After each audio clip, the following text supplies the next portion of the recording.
I'm getting so many truck drivers saying, Alex, you are such an idiot for not taking this $1 million deal.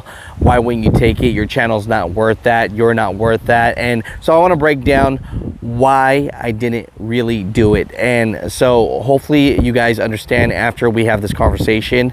Let's get into it.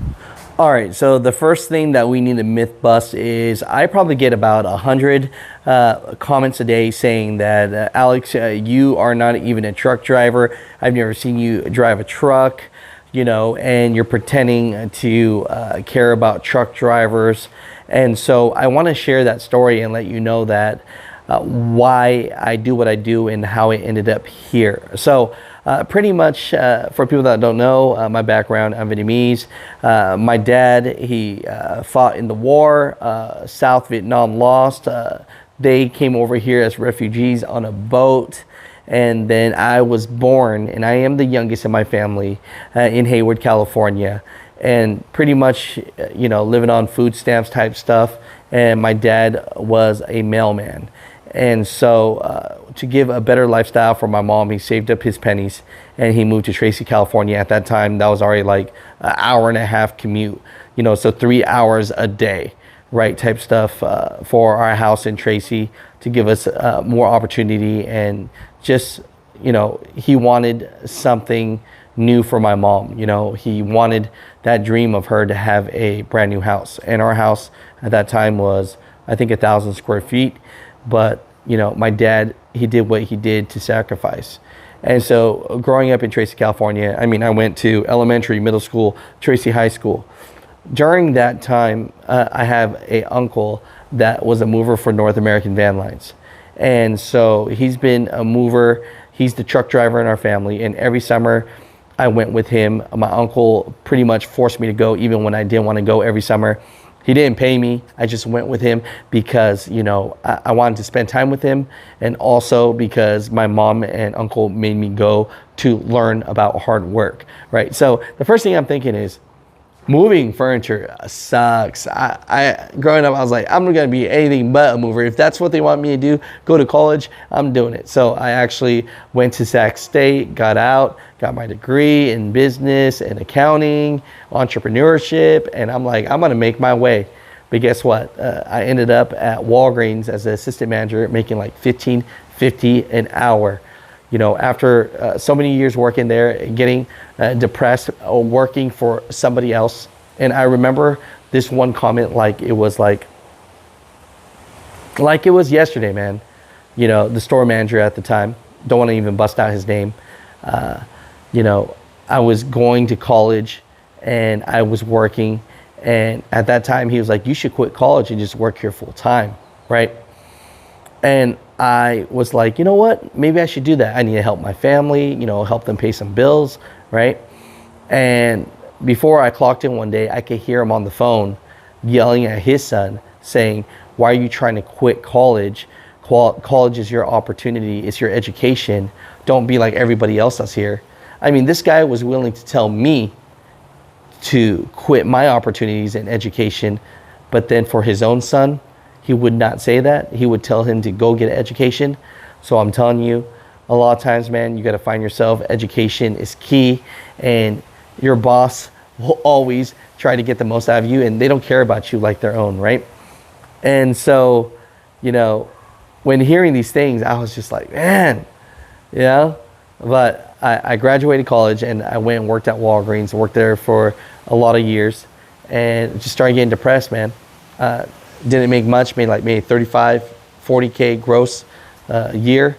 You know, my uncle, he approached me and was like, Alex, you need to go and move furniture like me. I was like, move furniture? I was moving furniture with you every single summer. And I wasn't making any money with you, right?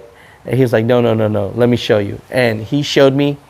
And when I saw that check, I saw like $30,000. And that money was gross for the month. But $30,000, I was like, is this real right here? Is this real money right here? Because that's what I make in a year and you're making this in a month. And I didn't care if that was gross or net. I was just like, that is more money than I make in a year. And one thing you're gonna learn about Entrepreneurship 101 is when you're brand new at money, you have no clue what you're looking at or talking about, and that gross number, it impresses you so much. And sometimes that gross number could be the death of you because it's fake. But at that time, that was like the motivation I needed. And so pretty much I quit my job. Everybody told me that I was a loser. Everybody was like, dude, you're gonna quit your job as assistant manager. One day you could be a store manager and make like 55K a year. You know, what are you doing, man? You got a college degree, you're gonna go to be a truck driver? I was like, you guys didn't see the paycheck that my uncle just showed me. And so I went to CDL school in Sacramento. It was the most ghetto school. Quick advice for any of you that go to school for getting your CDL. If they got like 50 people in that class, but only one truck, yeah, you ain't gonna get no practice time. So find a school that you could actually get some training time over the road, right? And so, yeah, I should have known. I paid like, I think $1,500. So it was a cheapo school. But I got out. My uncle took me under his wing. I worked for him for free for a whole year. And then at the end, he actually blessed me with an International Eagle. And that truck lasted me like 2 trips and then it blew up. But it gave me the opportunity and the down payment so that I could go out and buy my own truck. And what did he have? He had an International Pro Star. So what did I get? I got an International Pro Star too. So a lot of people, they ask, sometimes they go, Alex, why do you get this POS International Pro Star? Well, I go, man, my hero's my uncle, and whatever my uncle has, whatever air he's breathing, that's what I want to do. And that's all I cared about. And so I followed in his footsteps. And then I was trucking for about a good 4 years. Believe me, I already knew how to move furniture. I just wasn't great at driving the truck yet, right? And after that, I told Jenna, I said, you know, we need to sell our house. We need to hit the road, hit it for a couple years and just save all our money. So what did we do? We sold our house. We bought a 4-plex in Sacramento in the hood. But I was thinking to myself, right? You know, just like everybody says, right? Get an FHA loan, and then you could buy up to a 4-plex. And then we rented 3 units out, and then we had 1. But it was like a really bad neighborhood 4-plex. We bought for like $250,000, right? And then from that, we just hit the road. Because it's just, you're just going around circles. You don't have content. You got to think of what you're going to talk about today. Honey. Okay? Think of what you're going to talk about today. What are you going to talk about today? All right. So, my name's Alex. There's this girl right here. Booty shot. Turn around. This is Jenna. I tricked her somehow. And I got her to go on the road with me. We're selling our house in California. And we decided to just live on the road. And then we had some income coming in. And then in 2016, we sold our apartment complex. And then we bought this house that you see here, right? And we bought it for about $535,000. Put down about $200K after selling our 4-plex. So, and just living on the road, because my uncle, my dad, they tell me some strong truths, you know. The thing that's always gonna cost you the most is where you live and who you're with. And my girl was willing to be on the road with me, quit what she was doing, and we really didn't have a home, even though we had a investment property. We weren't paying for anything personal.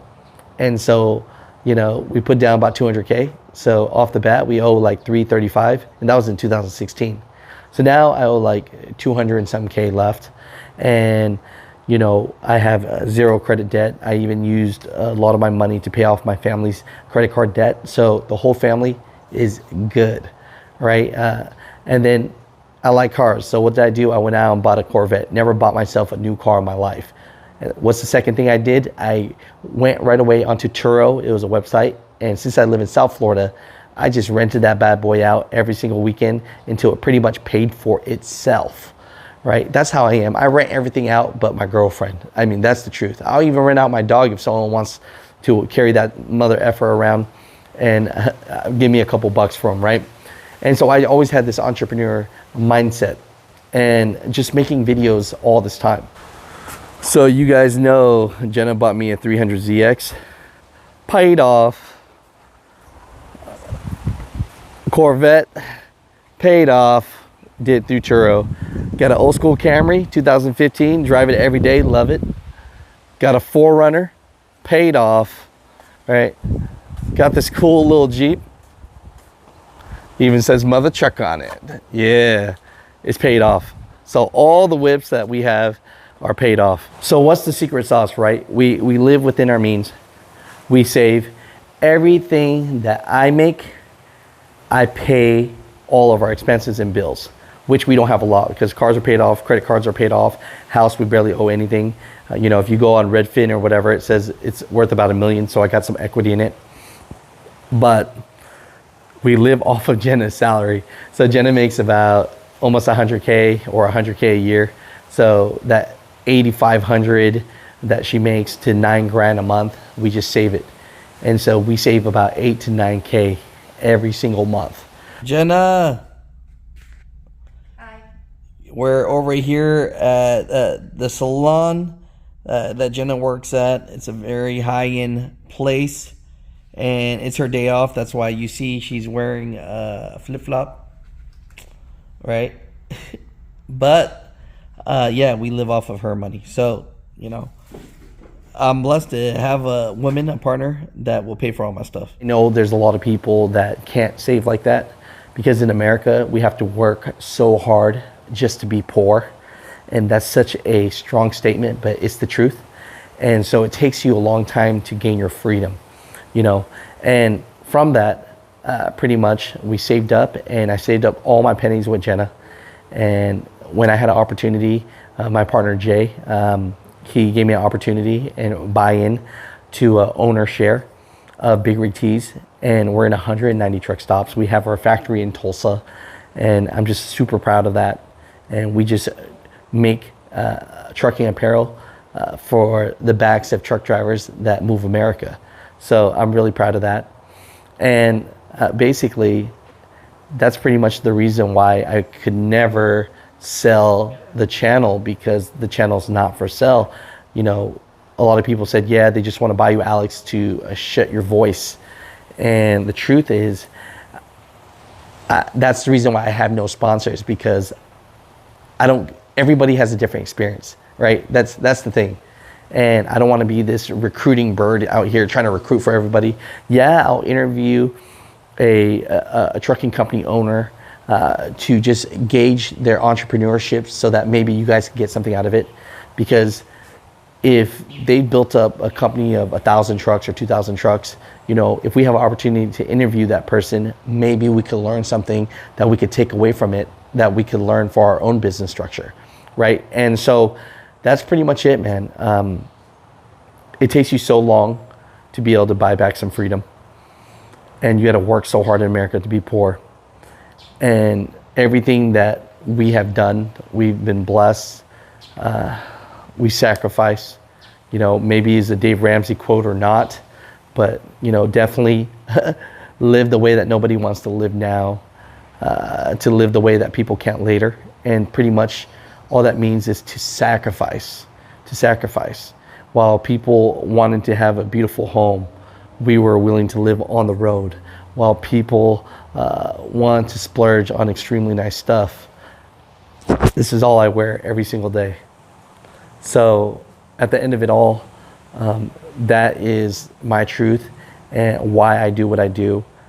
You know, I only have 10 years of moving furniture in the game, but I interview so many people and they have given me so much great advice that whatever I can get, I just give to you guys. And so that's the reason